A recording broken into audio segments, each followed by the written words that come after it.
Eric po, sa kanyang sinabi po ngayon, yung po dapat ang ating pinuno na namumuno. Yung meron po tayong patriotism na wala dun sa taong namumuno sa atin ngayon, which is si BBM. So, mapalad po tayo, meron po mga kagaya po nito mga tao na meron pagmamahal sa bayan. Yun, thank you. Hindi ito para kay BP, matalino siya abogado yan. Ito ay para sa ating lahat. Ang sitwasyon natin ngayon parang isang palubog na kumpanya. Yung presidente wala na talaga, corrupt. Lahat ng empleyado gustong lumaban. Ang iniisip nila, pag lumaban ako, sipahin lang ako itong gagong presidente dahil empleyado lang ako. So yung vice president ng company, hinihintay noong mga empleyado na manindigan. Kasi pag yun ang nanindigan, lahat yun sasama mas matibay siya. So hindi tayo, kaya yung sinasabi ni Kong Jing, ni Atty. Manny, ni Kuya Eric, lahat tayo rito, hindi pwedeng tayo yung gagalaw na walang ulo. Kasi pag vice president ng company ang gumalaw, legal yun. Kasi siya ang alter ego ng presidente. Bago lumubog ang kumpanya, kailangan i-save niya yung company. Correct. So, hindi tayo matatakot na lumaban kung nanindigan na si Sara. Bakit? Hindi tayo pababayaan ni Sara Mayroon tayong... So, kailangan, BP, maintindihan mo ito. Bago lumubog ang bansa natin, manindigan ka na. Ayun! Ay, sinasabi ni brother, by faith. So kung itong ginagawa natin ay may basbas ng Panginoon, ito yung lalabas na sinasabi ni Kong Jing Paras, another Moises. Biblically speaking, bibigyan tayo ng Diyos kung tatayuan tayo ni Vice President Inday Sara Duterte. Okay. Halimbawa sa itong tumugon po si VP Inday Sara sa panawagan nun ninyo.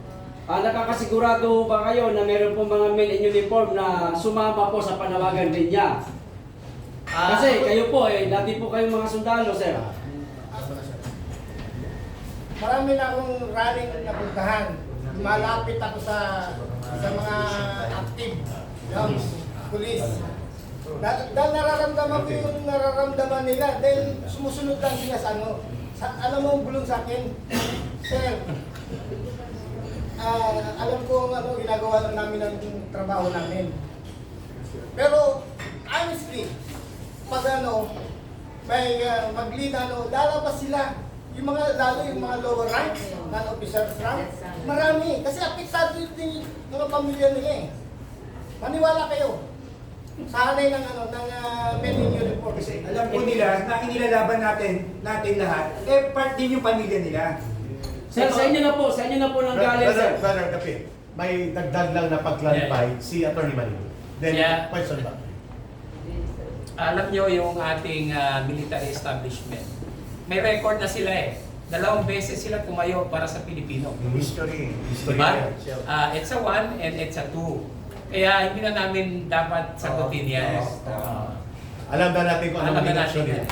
History will tell us kung anong magiging reaction nila kung mayroong namumuno. Yun. Dagdagan ko, ito para alam niyo na lahat yung damdamin niyo is talagang mabuhay siya. Lahat ng general dito sa PNP at saka sa AFP, identified ng mga lower rank sino yung nasusuhulan at tumanggap. Kukunti lang yun. Realidad yan, alam niya. Okay. Ngayon, naghihintay lang sila ng galaw ng taong bayan kasi hindi sila pwedeng manguna. Marami silang kakaharapin na problema. So ang katapat nito, taong bayan lang, sigurado ako nagsasabi sa inyo, marami dyan lulutang para sumuporta sa taong bayan. Agree. Yes.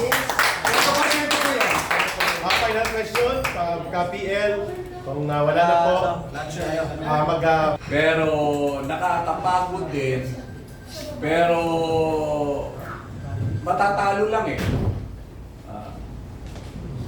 Matatalo lang ang pinaglalaban pagka nararamdaman natin ang mga sitwasyon ngayon. Talaga namang lahat ng paraan, lahat ginagawa ng gobyernong ito. Parang mafia na ang gobyerno natin. yes. Lahat ginagawa para lang isuppress ang lahat ng hinanaing ng tao. Ginagamit ang lahat ng ahensya ng gobyerno para pagtakpan ang mga pagnanakaw at ang pangwawalang hiya nila sa taong bayan. Ang taong bayan, pagod na. Naghahanap ng isang tamang leader. Sabi nga nila, tay, paano naman kami? Nakikipaglaban kami, pero yung ipinaglalaban namin, mukhang ayaw naman kaming tindigan.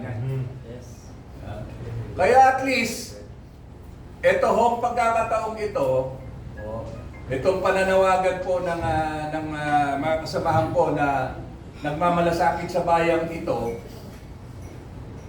ang pagmamalasakit po sa bayang ito ay kailangan po taong bayan at yung tinatawag nating alternative leader. Kami po mga ordinaryong tao, tinataya po rin namin kung ano meron kami. Pamilya namin, tinataya po namin dito. Isinasaalang-alang namin ang pangamba sa aming mga kapakanan sa bawat isa rito. Alang-alang lang na lumaya ang bayan. Pero mas tatatag ang labang ito kung may tatayong isang leader sa amin. Agree. Leader na naayon sa konstitusyon.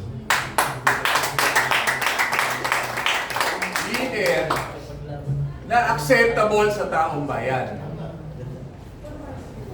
Kaya po sana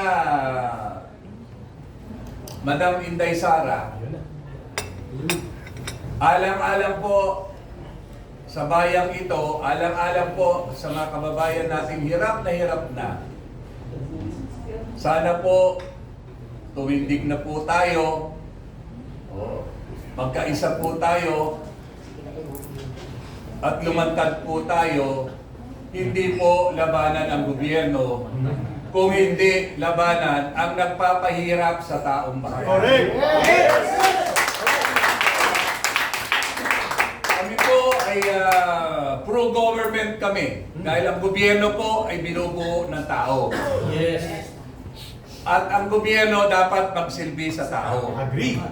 Hindi po dapat pagsilbihan ng tao at ng taong gobyerno ang mga tiwaling namumuno. Tama.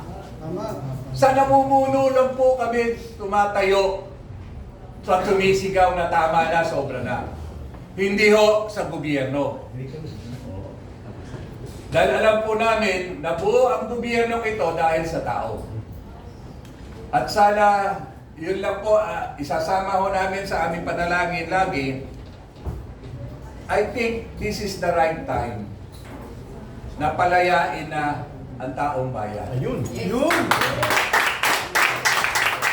Na lumaya na ang taong bayan sa kahirapan Yes! at malawak ng pagnanakaw sa pera ng bayan. Tama!